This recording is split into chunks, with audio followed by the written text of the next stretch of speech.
morning. So we are gathered here for the lecture on They Who Mirrored the Society, an introduction to Urdu literature and emphasizing the contribution of Saadat Hasan Manto and Ismet Chukrai. Our speaker is Debolina Dotto. We already have our speaker with us, so without wasting any time, I'd like to invite her. Please. Ma'am.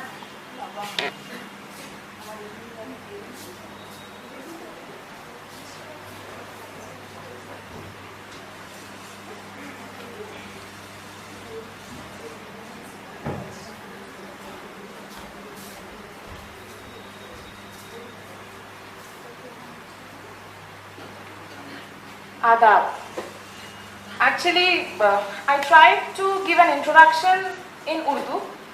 I really tried hard, but it gets constructed inside. But when I try to speak in Urdu, it comes out like neither Urdu, nor Hindi, nor Bengali, nor Sanskrit, anything.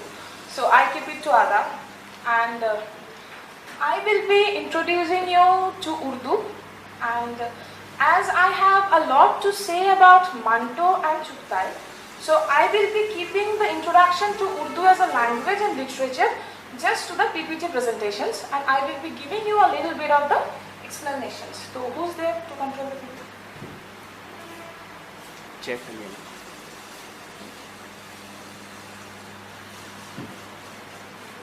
Urdu as a language. The word Urdu, actually it will be Urdu, O-R-D-U. Actually, as I am always the late lucky person, I was doing it in the midnight, so I made few mistakes that I will be rectifying myself. The word Urdu, O-R-D-U, is a Turkish word which means army. Okay, and as you can see, the Muslim army stationed in Delhi from 1193 onwards was known as the Urdu or the Urdu-i Mawla, the exalted army. And from here, as I cannot explain you the whole PPT because I am running short of time, so I would request you to please go through the PPT. There are all the points given over there. So you can see how the armies came and they spoke neither Persian. Some spoke Persian, some were there for Sanskrit, and how the Sanskrit and Persian got together and the language came. This is the language. Mind you, the language and literature has a time gap between them. This is the language Urdu, and then how the language became into literature, we have the further presentations. Next. This one. The place of Urdu among other languages. The great Indo-European family of languages is divided into Italic, Teutonic, it will be Celtic, Greek, Albanian, Slavonic, Armenian and Aryan subfamilies. The Aryan subfamilies has two main branches, the Iranian, Indo-Aryan or Sanskritic, the Kafir language. The Kafir language may belong to the later, but probably should be classed by themselves as the third branch. And the Urdu actually originated from this Kafir, not exactly originated, but has an extensive link with Kafir. And these are the list of Indo-Aryan languages that we have today. I will not be reading out, you can see them. And then we have, the Hindi has two dialects. And there we have Urdu, which contains many Persian and Arabic words. Literary Hindi, which has many Sanskrit words. Hindustani, a common sense media between the earlier two. They have an amalgamation of the two. Finally, spoken Urdu has two varieties. Dakhni or the Dakhni, spoken in the Deccan, and Northern Urdu, spoken in the Northern India. And now we come to Urdu as a literature. Urdu as a literature originated somewhere around 14th century, and they were spoken. You know, we have a norm within us. The Urdu was actually spoken amongst the sophisticated gentry of the state or the courts. Okay, so the literature, Urdu as a literature originated sometime around the 14th century in present day among the sophisticated gentry. And Amir Khusro has his greater influence, and Amir Khusro has influenced not only the literature but also to the development of the language. And Urdu literature can be classified into following categories. There can be some additions and subtraction in these categories, but I will be giving you only which I got. So Dastangoi, Dastan, we have all heard the Dastan, and let me tell you, ki Urdu is not very unfamiliar to us. With the courtesy of Bollywood or with the favor of Bollywood, we are quite familiar with the terms of Urdu. Not exactly maybe, but we are like our favorite songs. Like my favorite song is Nazam Nazam, and that's a Urdu word, and that I got to know the last day. So Dastan we have heard, you know that famous film Om Shanti Om, right? And Om Shanti Om has a long Dastan bolke tha. So Dastans are epics. I'm not reading out what is there. You all know what is epic. So next, Tazkiras. Now Tazkiras also come in the poetry classifications. When I will be doing the poetry classifications, I will be doing the Tazkiras also. And there are Afsana Nigars, the favorite part, the short stories. And there are novels and dramas too. And if I was asked to talk only on Urdu literature as a basis, I would have given you a list of novels and dramas. But as there is no such time or anything, so I just kept to the categories. Okay, and I kept the categories of poetries elaborately because I loved it. So the poetries are ghazals. Now tell me who is there who has never heard about ghazal? I guess no. So Urdu is not very unfamiliar to us. Now there is Hum, poem praise of Allah. There is Mankabat. There is Marsiya. I think we are familiar to the term Marsiya also. And there is Masnavi, Nayat, and my favorite Nazam. And there is Kasida, Rubai. You know Rubaiyat, we have often heard about Rubaiyat. So Rubai is the singular form and the collection is Rubaiyat. And then we have again Tazkira. Tazkira is the biographical anthologies generally. Now let's come to the progressive movement of India. Progressive movement of India, if we just say to India then it's okay, but the progressive movement in itself has a longer history. And it started in the westerns, but we will be concentrating on the progressive movement of India, and it has a very interesting Urdu name, the Anjuman Tarakki Pasand Musanfir-e-Hind or Progressive Writer Movement of India. Anjuman Tarakki Pasand. You know, once a person was asked, what is progressive? And then he said, progressive is a person who initiates progress in the society. जिसे तरक्की पसंद हो, what is तरक्की? तरक्की is progress. तो जिसे भी तरक्की पसंद हो, वो तरक्की पसंद है. मगर जो बस अपनी तरक्की के बारे में सोचे, वो तरक्की पसंद नहीं हो सकता. You have to influence the society, even if you are not intending to do it, even if you are not कि ठीक है हम लोगों के बीच में जाएंगे, उनको बताएंगे कि हमने इतना तरक्की किया, हम ये किए, हम वो किए. You don't need to say that. See, I am the one. You can have a progressive person sitting over here. So you don't need to tell others, but you know you become a reason for the progress, and that was the classification of progressive writers of India. They were anti-imperialist. Remember the time it was. I have in the next PPT. It began with the publication of Angare. I have it. Can you please slide that? The Indian Progressive Writers Association first began after the publication of Angare, 1932. So get back to the. So the period is 1932 when the progressive writers began their writings in India, and the period was the dominions of British Raj, and it was not the mere dominions of British Raj, but it was the time when people were actually trying to get rid of the British Raj. And as we are the students of literature, we all know that pens are mightier than the sword. The pen is mightier than the sword. And if you cannot reach out everyone, you can always write to everyone. And so the progressive writers began to write things that were anti-imperialist. What is imperialism? It's very important to know. And the people who have had these classes with me, that difference between imperialism and colonization. You know, imperialization, if imperialization is the zeal, then colonization is the action. So they were anti-imperialist and left-oriented and sought to inspire people through their writing, advocating equality among all human and attacking social injustice and backwardness in the society. The first important thing regarding these two lines is to realize what is the backwardness in the society. If I ask you people in general, what is the backwardness in the society? What will be your answer? What do you consider as the backwardness in the society? Hmm? Poverty. Anything else? Illiteracy. Anything else? Superstition. This was what I was waiting for. Then? Okay, let's take this tree. Are we done with this backwardness? Are we over?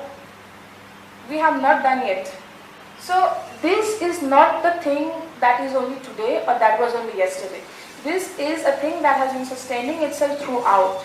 And the progressive writers were the ones who actually tried to get rid of it. They knew, today I'll start and tomorrow it will go. It won't happen. But they were the ones to initiate. And you see there is a line, I don't know whether I have written there or not, that they were the trendsetters for the coming generations of writers. And I have a quote by Manto.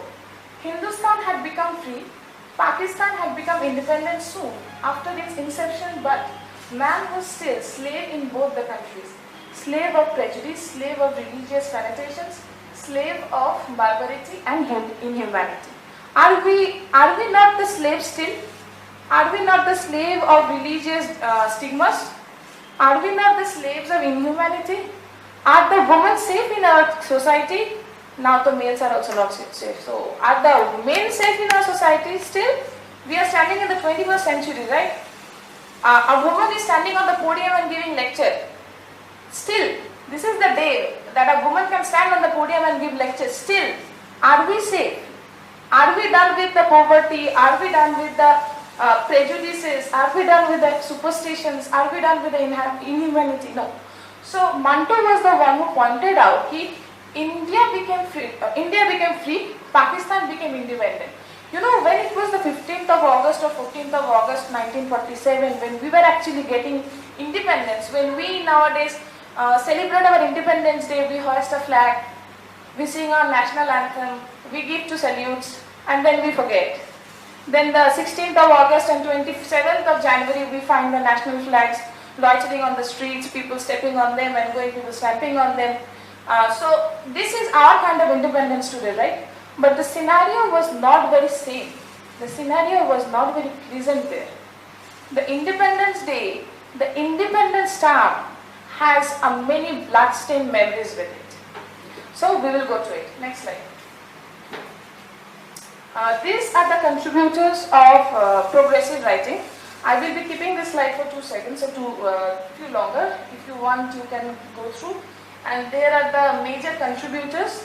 And in the second form, you will find the name of Ismat Chughtai and Saadat Hasan Manto. There are many others. And remember, this movement did not start. And it has a long connection with Indian Progressive Theatres Association. Yes, and it has a very longer connection with Indian progressive theatre cultures and associations. Okay, so should I change it? Okay, now comes my favorite part, Saadat Hasan Manto. Before I start with Saadat Hasan Manto, or the next slide is Ismat Chughtai, I just want to say something. I said I have tried hard to grasp Urdu, but I ended up in half Urdu, half Persian, half Sanskrit. I don't know what it will be. But I came across a line that touched me very well. अफसानों को अगर महज अफसाना समझ के पढ़ोगे तो शायद कुछ महसूस ना हो. अफसानों को अगर सिर्फ अफसाना समझ के पढ़ोगे तो शायद कुछ महसूस ना हो.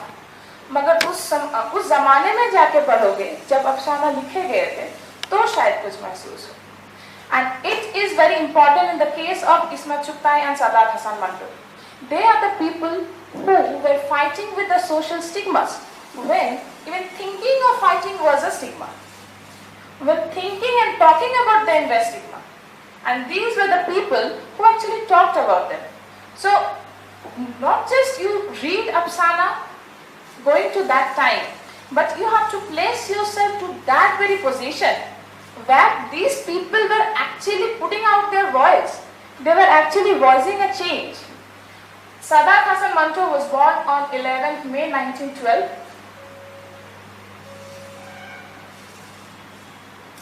Ludhiana, Punjab, that was India.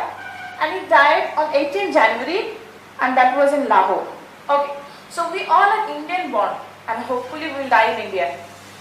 If not in India, we will die in America, London, UK, France, Germany, the first world countries. We will be going there. Now think, there is a line drawn right in between your houses. There is a ridge created, and you are asked, a very fine morning you wake up and you are asked to leave the country because you are not an Indian anymore. Because you are a Muslim, you have to leave India, you are no more Indian. Suppose this is the college, okay? And we come to this college, some teach, some study, some learn, we all learn. So one fine morning, suppose I am a Muslim and this has become a Hindu country. So I am coming to the college, the gate man slams the door on my face and says, you know, you cannot teach here, you are not an Indian, but you are not an Indian. How will you feel? Now I ask you, take yourself to that period.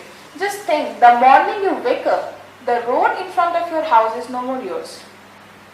The pond in front of your house is no more yours. The tea stall from where you used to take tea every morning is not yours. You get to know that the newspaper man, the man who used to bring you the newspaper has been killed because he was not an Indian. Or in Lahore, the same thing, as he was not a Pakistani. How do you feel? How would you feel?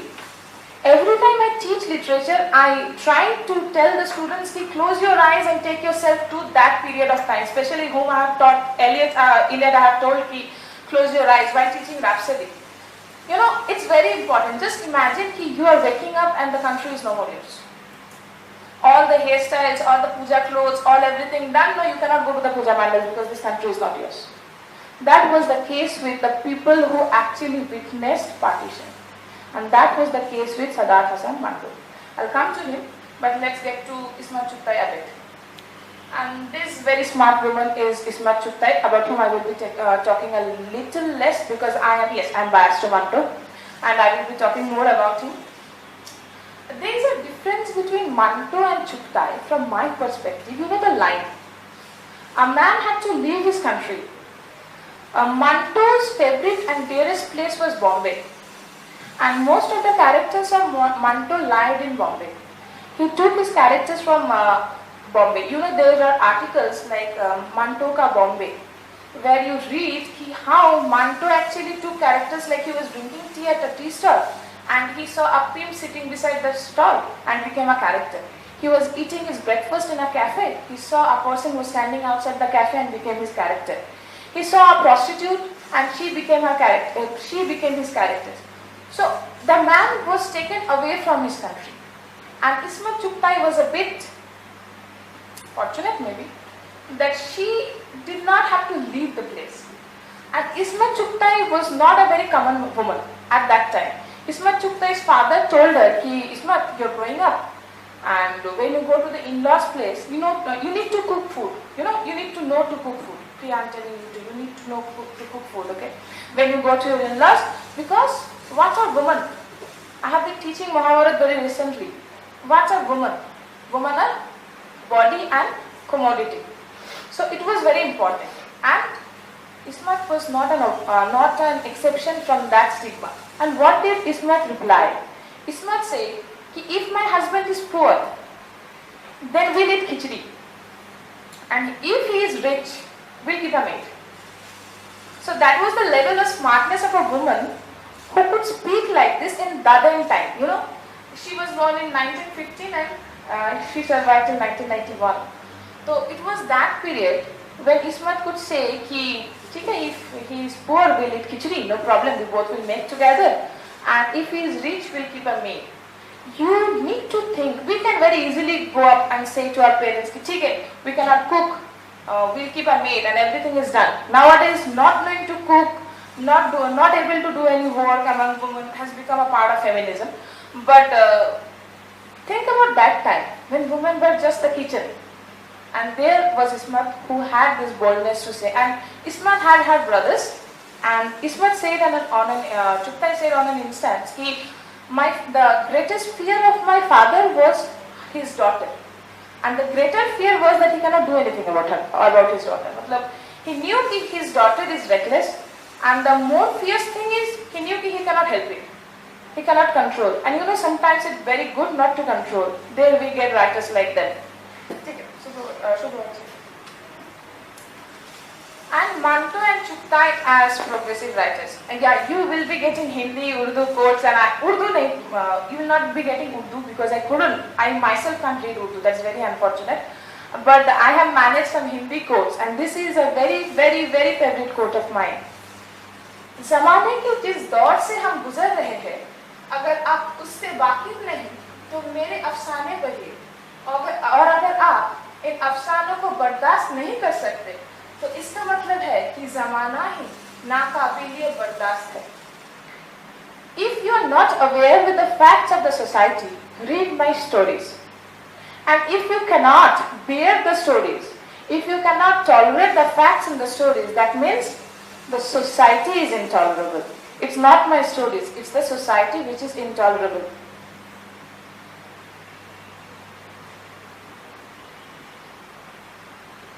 Will give me a bit of time, I cannot see it properly actually.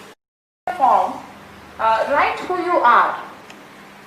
The first thing after the names and everything will come to a point when you write, we are female, we are male. Why not human beings? We'll write, I'm Hindu, I'm Muslim, I'm Christian. Why not Indians or why not even Indians? I shouldn't say Indians also because that will also create controversy in this context. Why not just human beings? And there stood Ismat who said, I see myself as a human being first and then as a woman. Let's get to partition part. Manto about the partition, mirroring the uglier side of partition. And to this context, I will be bringing in few short stories. I will be bringing in 2 or 3 short stories for every part. So let's start our partition, and I want to read out something. This is an essay of Manto, which is translated later, and so I just want to read that out.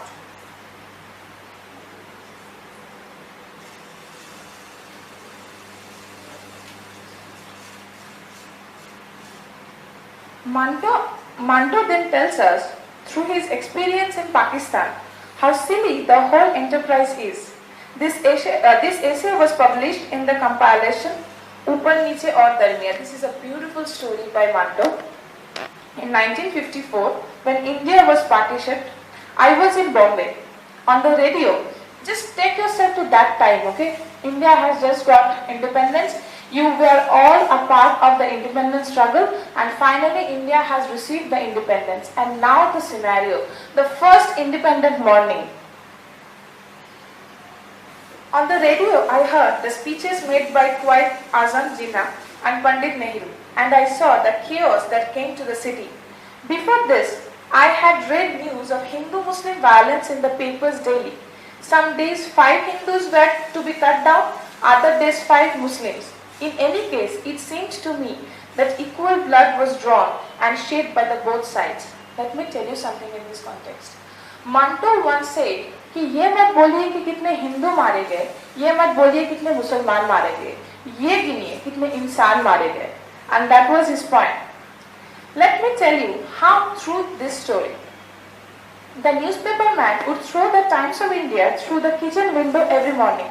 One day, it was just after a riot, the newspaper man came to the door and knocked. I was alarmed.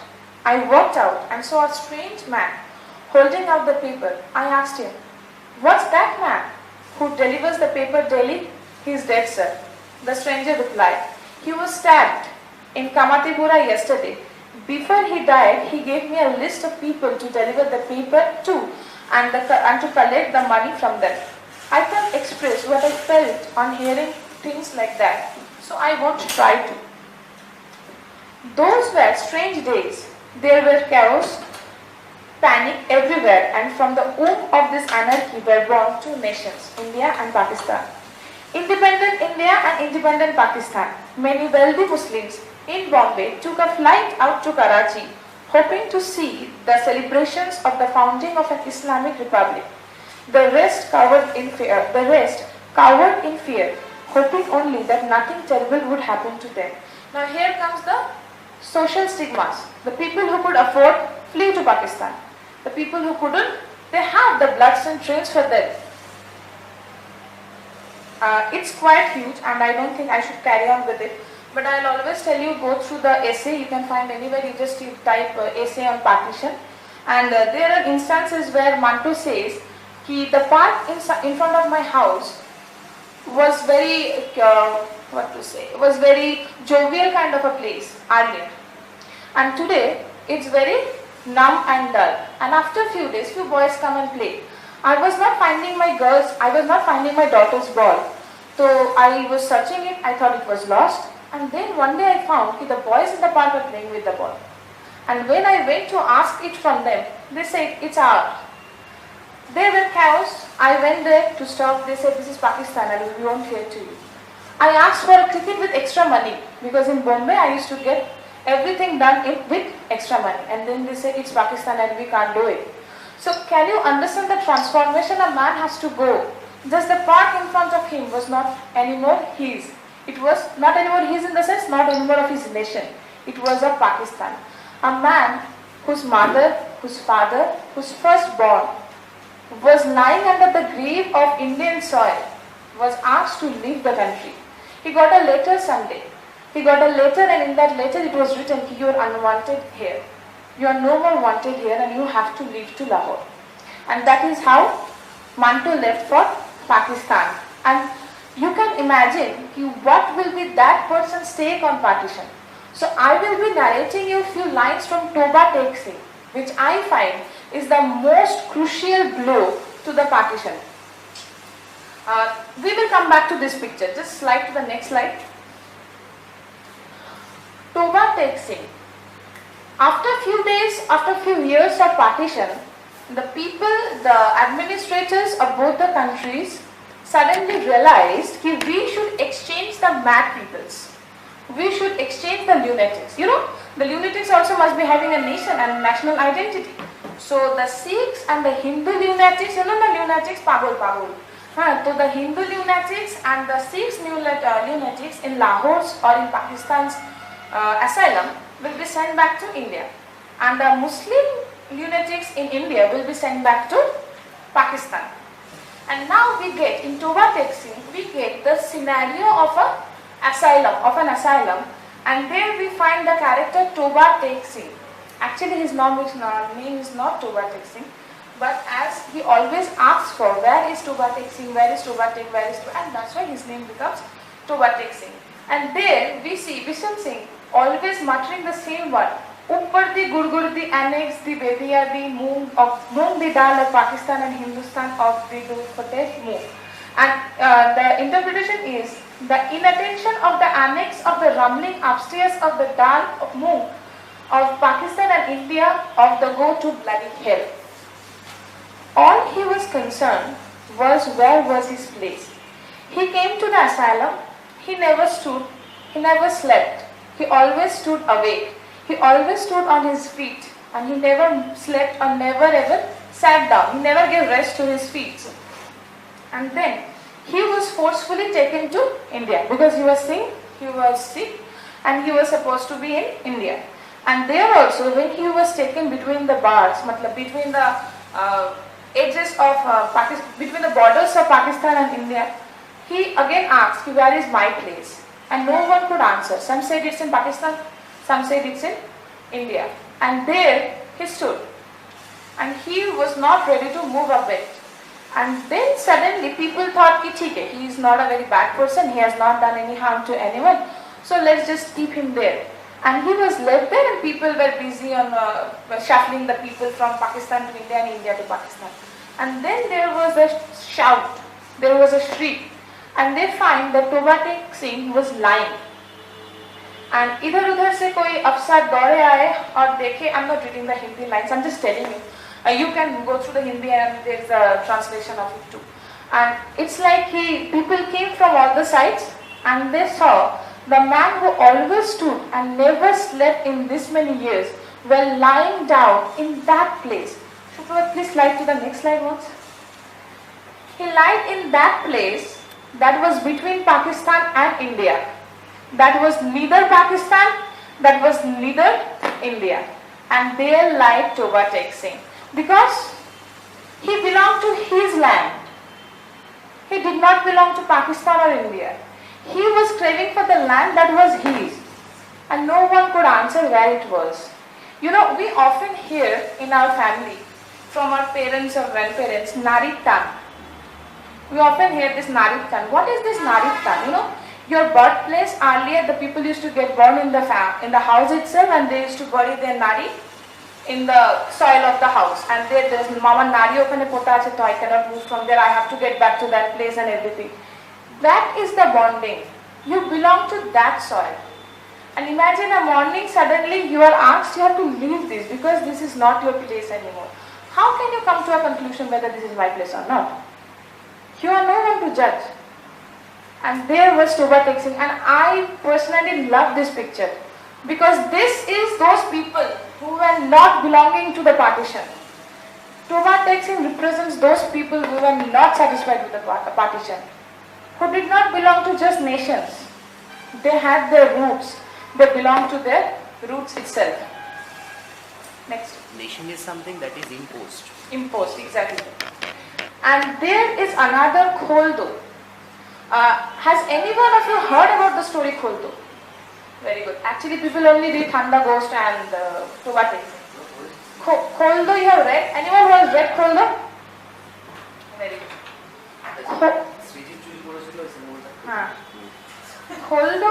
Kholdo is a very painful satire. You know, Toba Tek Singh is also a brutal satire on the face of partition. And Kholdo shows you the ugliest sides. There were trains filled with people. They were shuffling from one side to another. Right? They were going from Pakistan to India. They were coming from India to Pakistan. And these trains were not very easy AC compartment wala, with hawkers, with vendors, with takyas, which we steal, with everything. It was not like that. They were stuffed chambers. Have you watched Schindler's List? And there were the trains just stuffing in people and crossing the bars. So the trains were like this, and you are not very safe. Okay, ठीक है, हम चढ़ गए train पे, so we are very safe. No, you have attacks in various stations. And that is the story of Kholdo, which opens with a father who was actually searching for his daughter. And he was not able to find her. And his daughter's name was Shakina. So he was searching for Shakina. And he was trying to recollect, where did I leave Shakina? Where did I miss her? Where was the place that I finally saw her? Or was the last time that I saw her? And he couldn't remember. Then there were people who came and said, "Chika, we will search it for you. We will search her for you." And her father was very much believer of them, or he had no one to trust, so he trusted them. And he prayed to God कि अल्लाह इनका भला करे, अल्लाह इनको तरक्की दे, जो करने जा रहे हैं वो ठीक ठाक से हो जाए, everything. And 10 days passed, 15 days passed. At the end of the story, we find Sakina dead. At least her father thinks she is dead. Can you yourself make out what was happening? Can you yourself make out whether it was a true scenario? Isn't that scenario very common even nowadays? And so, he found his daughter, Shakina, and he was overjoyed. And then the doctor came. The doctor came and asked him, "What has happened? Who are you?" And he said, "I am her father." And then the doctor thought, so we have a badger, we should start the treatment. And then he checked her pulse, it was very less. And then he said to the nurse, "Kholdo." He gestured to the windows and said, "Kholdo." And there was the poor girl who opened her pajama. The girl who was supposedly dead, the girl who could not move, a girl who became immobilized, who was lying like a dead, just heard the word Kholdo and opened her pajama. I don't think I need to tell anything more about it to the students who are reading literature, no matter whether first year, no matter whether second year, no matter whether third year, no matter whether MA. You all can understand what was going through. And the father did not see that the girl who was opening the pajama was another gesture. The father only thought his daughter was alive. He shrieked in joy that my daughter is not dead. And the doctor, who was not really anyone to the girl, who was not just bothered whether the girl is alive or not, he became cold, his reeds became cold. Because he saw that gesture, which was actually the society's mirror. We all know what was happening to Shakina. And think of the painful existence that Shakina had till now and the belief that her father had in him that the boys will get her to him. That's about partition from Manto. Next slide, please. Manto about women. Manto is often said that your stories are very much sympathized to women. And Manto says, I am not sympathized to all women. I am sympathized to those women who are either forced to sell themselves or are being chased to sell themselves. You know, there are two kinds, who are suffering from hunger or anything and they sell themselves, and there are other like Shakina, behind whom people run to devour themselves because women are body. A man remains a man no matter how poor his conduct. A woman, even if she were to deviate for one instant from the role given to her by men, is branded a whore. She is viewed with lust and contempt. Society closes on her doors, it leaves azar for a man stained by the same ink. It both are equal. Why are our hands reserved? Barbs. Why are our birds reserved for the woman? A woman who honestly puts her wares on display and sells them without an intention to cheat is such a woman not virtuous. This is a line which Manto said when people said that people from girls from good families should come to movies or should not come to movies. The good family wala context when came, who are good, which women are to be considered good. And there he said, a girl who is actually putting his wares on display, honestly, is that person not virtuous? And I have 4 stories. I have steals from 4 stories. The first is Boo.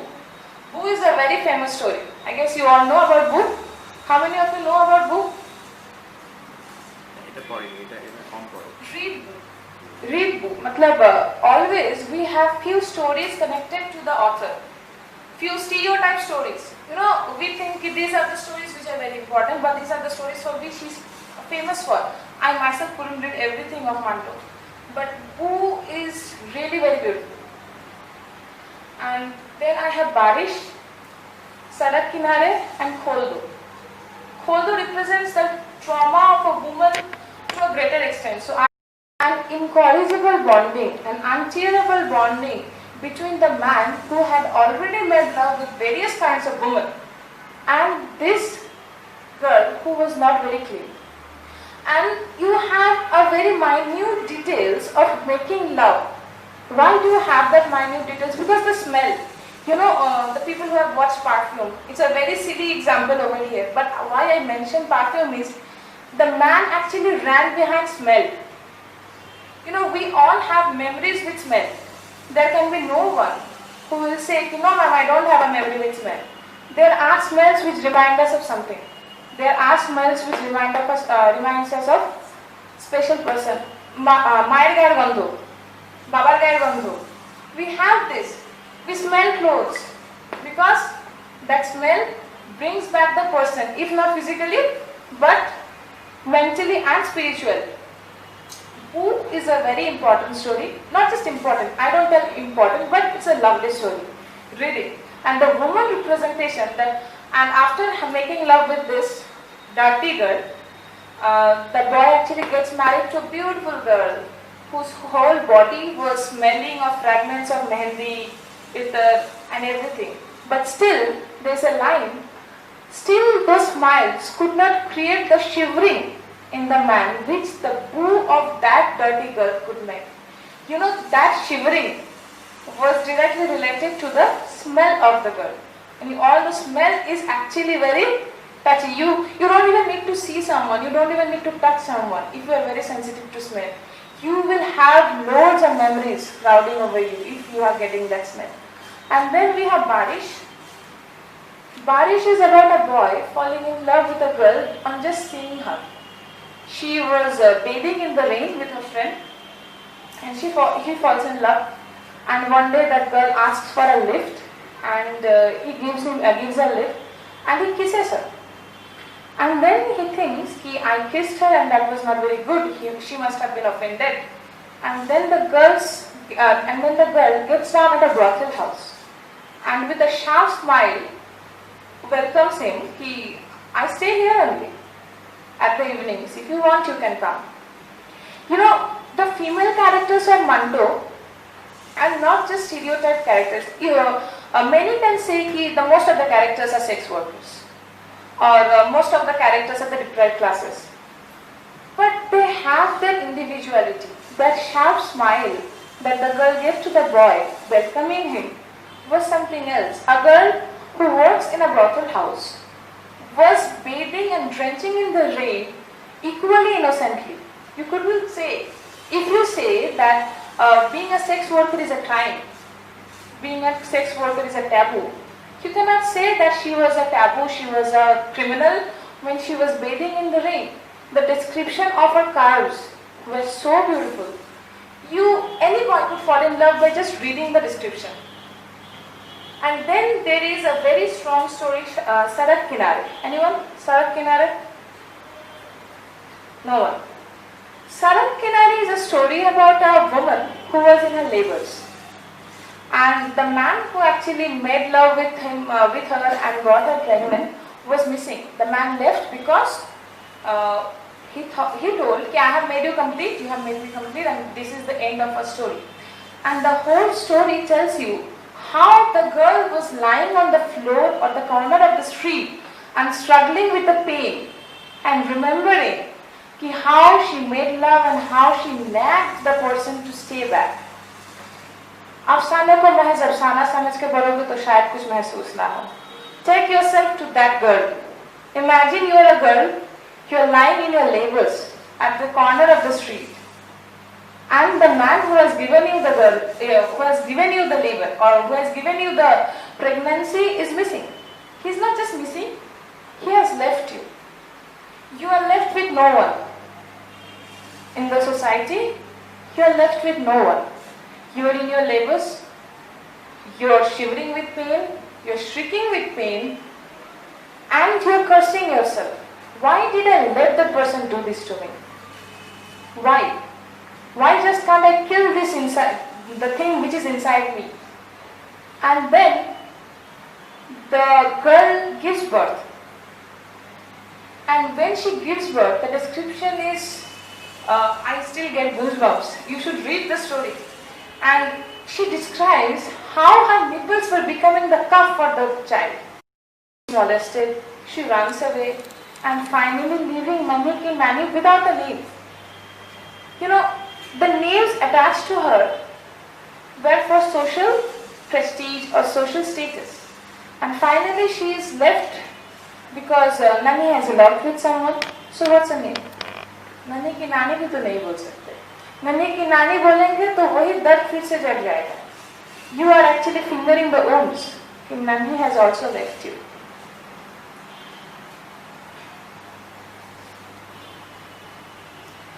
About Manto and woman, Manto often compared the society with Ghusl Khana. You know what is Ghusl Khana? Bathroom. And there are two parts of the Ghusl Khana. One part is the thing you've come out from the bathroom. Clean, fragrant, various soaps and shampoos has been applied and you are very fragrant, you come out of the bathroom. And there is the other part, the drain, which actually drains your filth. The things you have washed in the bathroom actually passes through a drain. And Manto says, the so-called purified society, the so-called good people of the society, the so-called virtuous people of the society are those soap, sabun or shampoo. So there is the drain. There has to be a drain. And the drain is the people of the Badnaam Galiya, जहाँ शरीफ लोगों का जाना माना, जिसके तरफ शायद शरीफ लोग देखे भी ना, वो बदनाम गलिया drain है, because it drains the filth of the society. Suppose a world without prostitutes. Imagine a world. You know what would happen? We have so many brothel houses and still the rape rates are this. I was reading an article last few days about why the soil of the prostitute's house, the brothel house, are required to build Ma Durga's idol. I never knew this. I knew we need the soil, but I never knew the reason. I don't know whether the reason I got to know was authentic or not. But I got to know that it's considered that the prostitutes absorb the vices of the male people. The male who come into their houses, they actually absorb the vices. And it's not the prostitute who are not virtuous or who are lacking, who are criminals, but the male. It's their vices that they are coming to the prostitutes. And the prostitutes are helping the society from their brutality and barbaric existence. So, when the customers are coming to the brothel houses, it's considered that they are depositing their offense over there, they are depositing their vice over there, and which with the grace of God is transformed into purity. And that's why it's one of the purest form of soil that we find in the house of the brothels. And there are 9 kinds of soil needed, there are 9 places, soils of 9 places that are needed, and the Navam Kunna, we need soils from Nota Kunna, and the Navam Kunna becomes the Kodita, the brothels. And I somehow found Mantu relatable to this point, because according to him, the Barnam Galia, the women of the Barnam Galia were the drains, which actually drained the filth of the society. So he said, if you can write about the soap and the fragrance and the shampoos, I can write about the drains. What's wrong? I can very well write about the drains. You can relate it to Eliot also, who always showed you the harsh side of the society. Ismat Chughtai's women were different, not very different. She took characters from exactly what she saw. She took characters from daily lives. And Ismat Chughtai was equally bold, if you call bold, if you want to put the term bold. So Ismat Chughtai was equally bold, who showed the same-sex relationship, lesbian relationship through Lihaf, from the perspective of a younger girl. Manto showed the scenario of partition and Jallianwala Bagh massacre through the perspective of a younger boy. You know, they don't even leave the younger people, because the younger people are not left behind. It's not that we are sparing the younger people. We are not even sparing the younger people. It's not that the things are happening only with the grown-up people. It happens with the younger one also. So they did not even leave the younger people. You must have read Tamasha. Tamasha was the first of Manto. And Ismat Chughtai showed the lesbian relationship through the through his story Lihaf and through the younger girl. And then a very interesting story and a very powerful woman is shown in Gharwali. A girl who is not ready to put herself within the bars of stereotypes and the stigmas of marriage. She is not ready to surrender to the boundaries of marriage. And she keeps the making love or sex, whatever you say, away much broader. She is not ready. She is not ready with the constraints of the marital bondings. You know, that stigmas, the social stigmas that go on around us. And she showed how she broke through it. She was not happy to it, and the story is beautifully knitted. And Lihaf is important because for Lihaf, next slide. For Lihaf, Chughtai was charged of obscenity. Manto was charged with obscenity various times. 6 times. 6 times. And 3 times in Lahore, I guess. 3 times pre-independence, post-independence. 3 times pre-independence and 3 times post-independence. And Lahore, Ismat Chughtai was not charged in India, Ismat Chughtai was charged in Lahore. And Manto has a very interesting point to say when he was charged. So when Manto was charged with obscenity, Manto's lawyer asked, so this story is obscene? Yes, replied the witness. What word indicates that it is obscene? Witness, bosom. Lawyer, my lord, the word bosom is not obscene. Judge said, true. Witness, but the author has used it for a woman's breast. And Manto came up. Manto couldn't hold it back. And he said, "What then do you want me to call a woman's breast? Peanuts?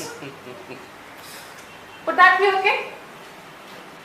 So Manto always told me, "I'm not here to reform the society. I know I cannot reform the society alone, but I can show the society what it is." And Manto often said, "You people are charging me with obscenity. You people are saying I am using galias. Don't we use those words in regular terms?" This was the breaking through. We always have a masquerade side of us. Preludes. The morning we become very sharif, and the nights the brothel house lights are lit.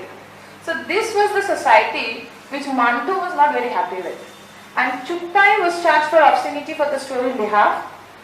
And because, oh my god, even today we cannot take lesbians, no matter whether 377 is active or not, or there or not. Even today, you see two girls, and then, oh Baba, tonic studio check, tonic kichwa check. And think of that woman and that Lahore. They are talking about same-sex. They could not even talk about heterosexuality in open. And she was talking about homosexuality. I really have a feeling that when people read Rehab, it took them 2 or 3 readings to understand what was going on. It's my personal opinion. Because it was so new for them. And new things don't come very easily. There are pros and cons. So a woman and a woman, not a man. A man can write, a man can do anything. As Manto said, a woman who is going beyond even a slight of the responsibilities given to her are not accepted. So a woman is showing the perspective of lesbian relationship from the perspective of a younger girl. She should have been hanged to death, I guess, in that time of Rahul. So those were the charges, but they were not the people to surrender. When Chugtai was actually signing the papers and all the formalities, she was like, "Can I see the convicts?" And she was saying, "What are their charges? Why are they kept? No, I'm not satisfied with the charges." These were their braveries. These were their outrageousness. And these people were actually progressive. I don't know what can be the definition of progressive in other ways. I don't know, people can come up, okay, so what is the exact meaning of progressive? What can be progressive? I don't know, and I really don't want to know. For me, progressive are those people who could break through, who could show the society that things you are doing is not good for the society. Things you are doing, when they come back to you, you won't be accepting it. Like Manto said, the friend you killed, suppose he was not Muslim. He was just a human being.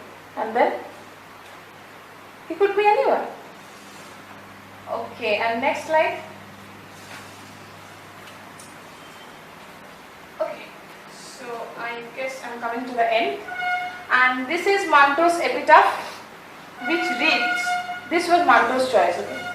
This reads, "In the name of God, the compassionate, the merciful, here lies Sadat Hasan Manto, and with him lie buried all the secrets and mysteries of the art of short story writing. Under tones of earth he lies, still wandering into among the two is greater short story writer, God or he." And Manto could challenge God. Manto is played by Siddiqui. I am so unfortunate that I cannot see. I have not yet watched. So Gaitonde and Manto, we find a final relationship. So Manto says, "I am lying under the soil, deep down. Now I won't be writing stories. I won't be writing obscene stories. I won't be talking about all this. I won't be talking about valleys. I won't be doing anything.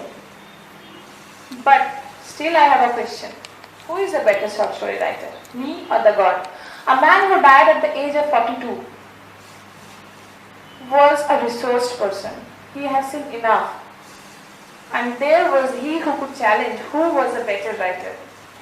And he once said, I think Sadat Hasan mar sakta hai, magar Manto will be always alive." The next slide. And this is my tribute to Manto and Chugtai. This is a quote from Manto again. मेरी कहानी एक आईना है, and this is the reason why I named my project as they who mirror the society. मेरी कहानी एक आईना है जिसमें समाज अपने आप को देख सके, और अगर किसी बुरी शक्ल वाले को आईना से ही शिकायत हो तो इसमें मेरा क्या कसूर। मैं काली तख्ती पर सफेद चौक इस्तेमाल करता हूँ ताकि काली तख्ती और नुमाया हो जाए। एंड देयर ही सेज, मैं अपनी आंखें तो बंद कर लूं मगर मेरी जमीर को क्या कर मैं अपनी आंखें बंद कर भी लूं पर अपनी जमीर को क्या करूं। I salute them who dare to be honest in this masquerade world, who dare to turn off the mask of the hypocrisy. Thank you.